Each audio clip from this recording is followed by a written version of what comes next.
तर आज मी नाही का वावडिंगाची भाजी करत आहे. मस्त ही कशी भाजी आहे बघा, वेलीला येते ही अशा प्रकारे भाजी आहे बघा ही.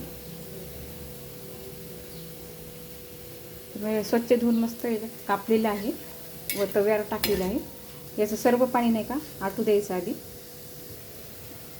बरं, थोडं पाणी आटलेलं आहे तर यामध्ये मी नाही का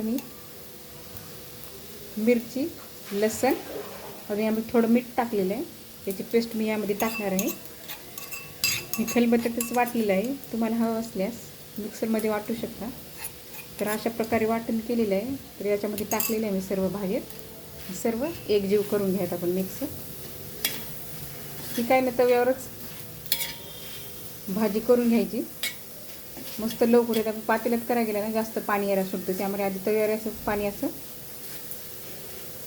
होऊ द्यायचं ड्राय. नंतर यामध्ये मी अद्रक लसूण पेस्ट टाकायची आहे.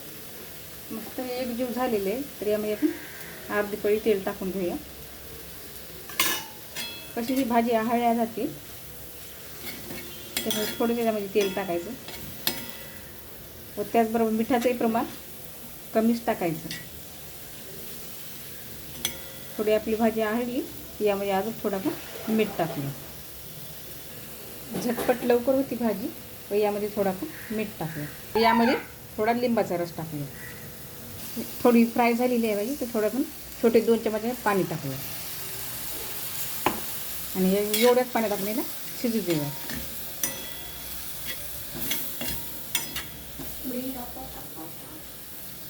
लसूण थोडा जास्तच टाका, चवीला छान लागतो.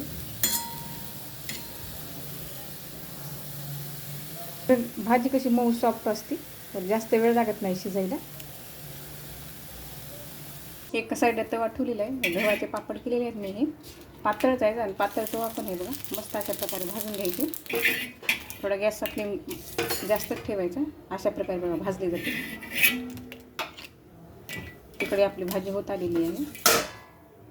अशा प्रकारे भाजी झालेली आहे. याच्यात थोडे मी पांढरे तेल टाकलेले आहे. तर तुम्हाला हवं असल्यास टाका, नाही तर टाकले नाही तर चालते. अशा प्रकारे आपली भाजी तयार झालेली आहे. अशा प्रकारे बनवून झालेली आहे. मस्त ज्वारी आणि वावडिंगाची भाजी आपली बनवून तयार झालेली आहे. त्याचबरोबर गव्हाचं पापड मस्त भाजलेलं आहे. कांदा. प्रकारे एकदा भाजी नक्की बनवा. तर तुम्हाला व्हिडिओ कसा वाटला नक्की सांगा. आवडल्यास चॅनलला सबस्क्राईब करा, लाईक करा, शेअर करा. थँक्यू.